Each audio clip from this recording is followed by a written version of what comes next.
ఒక significant address అనేది కానీ అబ్రివేషన్ అనేది కానీ అనిపించింది. అంటే ఇంజనీర్ అయితేనే సక్సెస్, సివిల్ సర్వెంట్ అయితేనే సక్సెస్, లేకపోతే లాయర్ అయితేనే సక్సెస్, టీచర్ అయితేనే సక్సెస్, ఇలా అనుకోకండి. మనం ఏ ప్రొఫెషన్ అయితే చేపట్టామో, ఎయిమ్ బిగ్ ఆల్వేస్, పెద్దగానే మీరు డ్రీమ్స్ అయితే పెద్దగానే ఉండాలి. ఆ ప్రొఫెషన్ని అట్మోస్ట్ సిన్సియారిటీ తోటి మన ఎఫర్ట్ పెట్టి ఆ ప్రొఫెషన్లో రాణించగలిగితే మన పేరు, అంటే మనం లేకపోతే ఆ లోటు కనబడుతుంటే కనుక మీరు అక్కడికి సక్సెస్ అయినట్టే. అది మళ్ళీ చెప్తున్నాను, దట్స్ నాట్ డెస్టినీ, అది అయిపోయినట్టు కాదు, that's a success, it's a journey అని చెప్తున్నాను. అలాగే ఇలా అయితే అన్సక్సెస్ఫుల్ అనుకోకండి, అదొక స్టెప్ మాత్రమే అనుకోండి. And then my words to 9th and 10th class students ఉన్నారు ఇక్కడ, please raise your hands. 9th and 10th, please listen to me, please దించేయండి. అండ్ మీ ఇది ఒక ఎక్స్ప్లోరేషన్ ఫేజ్ మీది. Explore your selfs. మీరు అనుకున్న కంటెంట్ ఏంటి, మీరు ఎన్నుకున్నటువంటి కెరీర్ ఏంటి, ఏ విధంగా రాణించాలనుకుంటున్నారు, ఎక్స్ప్లోర్ కండి. రీడ్, చదవండి, స్టడీ చేయండి. అండ్ మీరు ఇంకా అబ్జర్వ్ చేయండి, ఆస్క్ క్వశ్చన్స్. స్కూల్లోనే ఉంటారు 9th and 10th class students, they are all subject experts. మంచి టీచర్స్ గవర్నమెంట్ స్కూల్స్లో క్వాలిఫైడ్ అండ్ కాంపిటెంట్ టీచర్స్ ఉంటారు. అడగండి, మీ డౌట్స్ అడగండి, వాటిని నివృత్తి చేసుకోండి, డౌట్స్తో ఇంటికి వెళ్ళకండి.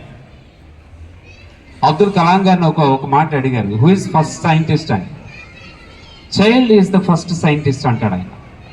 చైల్డ్ అంటే స్టూడెంట్ అని. ప్రతిదీ ఒక ఎంతూసియాజం తోటే, క్యూరియాసిటీ తోటే ఇదేంటి అని అడుగుతున్న ప్రతి ఒక్కరూ అక్కడికి సైంటిస్టే.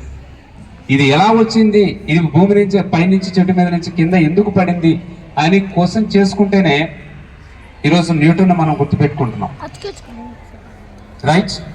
సో మీ డౌట్స్ని క్లారిఫై చేసుకోండి, ఆస్క్ క్వశ్చన్స్. అండ్ ఎక్స్పెరిమెంట్స్కి ఎక్కడ తావుంటే అక్కడ please do experiments. And debates గురించి ఎక్కడ చర్చ ఉన్నా కూడా కేవలం మనమే మాట్లాడడం కాదు, డిబేట్లో ఉన్నప్పుడు నలుగురితో మాట్లాడడం ఎలాగో అలాంటి community. So enhance that skill. చాలా తక్కువ మందికి మాత్రమే ఆ క్రియేటివ్ రైటింగ్ స్కిల్ ఉంటుంది. మా స్కూల్ నుంచి టూర్కి వెళ్ళొచ్చినటువంటి స్టూడెంట్స్ని ఏం జరిగిందో, ఎలా జరిగిందో చెప్పండి అని అడిగా. వాడు జస్ట్ 3 minutesలో ఫినిష్ చేశాడు ఒక్క కుర్రాడు. ఇంకొక అమ్మాయి నేను మాట్లాడతాను, ఇంకెవరన్నా అని అడిగాను. నేను మాట్లాడతాను సరే, నేను ఇంకొక అమ్మాయి ముందుకు వచ్చింది. అమ్మాయి పిన్ పాయింటెడ్గా బయలుదేరక ముందు నుంచి కూడా ఏం జరిగిందో ఒక్కొక్కటి పిన్ పాయింటెడ్గా కళ్ళకు కట్టినట్టు మాట్లాడుతుంది. అది అందరికీ సాధ్యం కాదంటున్నాను. అలాంటి నరేషన్ మనం ఏదైనా మాట్లాడుతుంటే మన కళ్ళ ముందు కనపడుతుండాలి. అలాంటి నరేషన్ తీసుకోండి. రాసినా కూడా చదివేవాళ్ళు ఆ అంశాన్ని ఎలా జరిగిందో చూడగలగాలి. అలా రాయండి. At the same time take care of your hand writing. Intermediate వాళ్ళు కూడా తీసుకోవచ్చు ఈ పాయింట్ని. ఆ లెజిబుల్ హ్యాండ్ రైటింగ్ అనేది ఉండడం అనేది కొంతమందికి అదృష్టం అనుకుంటారు, but it can be learned. It can be learned at any stage, at any age, at any class. ఎప్పుడైనా నేర్చుకోవచ్చు.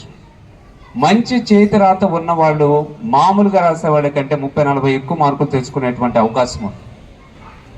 మీరు కంటెంట్ కరెక్ట్గా రాస్తే, కండిషన్స్ అప్లై ఇక్కడ, కరెక్ట్గా కంటెంట్ రాస్తే మిగతా వాళ్ళకంటే ఫుల్ మార్క్స్ వేయడానికి అలవాటు పడిపోతారు ఎగ్జామినర్స్ మీ పేపర్లో దిద్దేవాడు.